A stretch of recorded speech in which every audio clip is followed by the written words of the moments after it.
Good to see faces you. behind the electronics. Yes.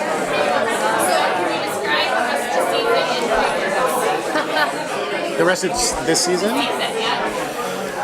You want to pick a word? I could go. Big, bold, and heartbreaking. Nice.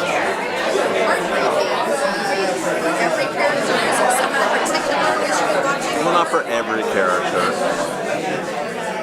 Anything else you want to choose?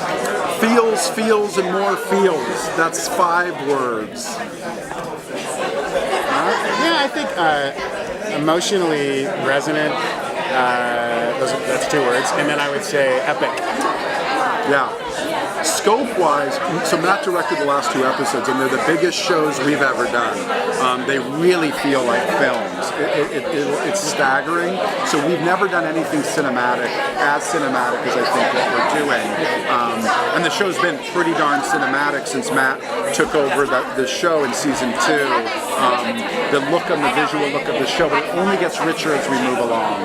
But I don't want to tease you guys about anything literally that's going to happen, because that would be no fun.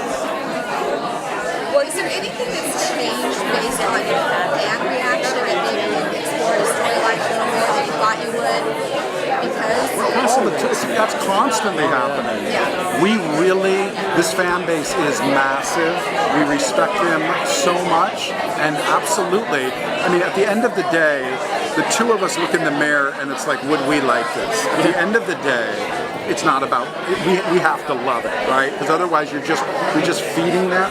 But their input is really, really valuable. And there are characters that have come that they've responded to that we've maybe made a little bigger, you know what I mean?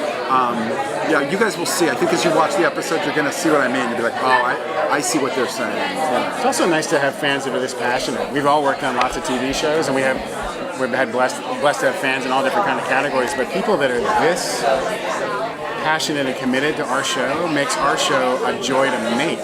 Because now I'm like, people are actually listening and get excited. When they get angry, I get excited. When they're thrilled, it's fun. And worldwide, which is so special. Worldwide, right? yeah. It's cool. So obviously the books are huge and there's very set main couples. Have you noticed any development actor chemistry where couples that aren't I mean, I gotta say, all the actors have like amazing chemistry. There's not a lot of pairings where we're like, ooh, I don't want to see that again. You know what I mean? These 7 actors blow us away every day, every dailies that we see. They are so good. So it's not really, it's more like we get to marvel at it as fans ourselves and go, oh my God, they're so good. Wow. They did a scene way better than we imagined, you know? Oh yeah. I would also, I was going to just add to that, like, one of the things that we have fun doing as writers and producers is figuring certain pairings, and I'm not talking about relationship pairings, but certain just 2 character pairings. It's like, oh, they haven't had any scenes together or a lot of scenes together, and then you put those 2 characters together, and you'll see some in maybe not as much in the last 4 episodes, but like next in season 3, that we're like specifically saying, oh, what would those 2 characters say together? That's weird, And it's a testament to the skills of the actors, because you can mix that salad up however you want to, and they'll be completely committed to that storyline. You make it work. what can you say about the Downworlder storylines for the rest of the season? It's massive. Oh my God. So, I mean, you guys have already seen that there's this downworld strife and it's brewing, and we played up to I think a pretty staggering climax.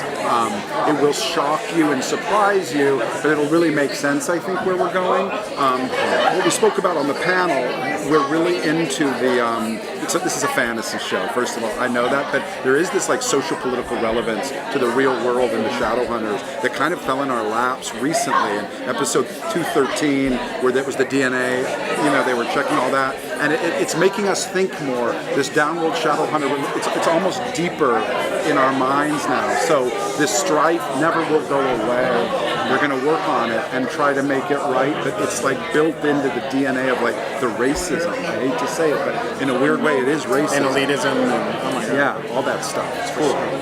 And also informs, like we were talking about on the panel, it informs all the relationships too, because if you're part of a particular, if you're part of the Institute, or you're a Downworld, or you're the High Warlock of Brooklyn, or whatever, it's going to inform how you react and interact with the people you love. And of course that gets complicated. So it's a really interesting, like Darren and Todd said, it's such an interesting social and geopolitical commentary that just happens to be the nature of these books. So we lucked out. Last question. Yeah. Can you expand? I mean, you talked about it a little bit at the panel, but can you expand on the, the methods in the books and like how you go about processing like what is included in the show, what's not, what you think, how that process goes? Well, it's interesting. It's kind of an organic process. There's no rule or recipe. It's almost like writing music, if that makes any sense, which is there are millions of melodies, right? And Cassie has created all these melodies in her book, but we could shoot the book. We can't shoot the book.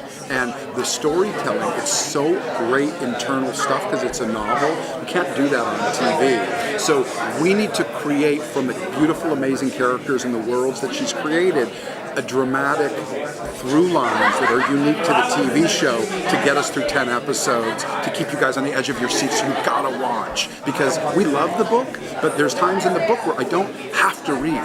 I can rest the book, right? It's beautiful.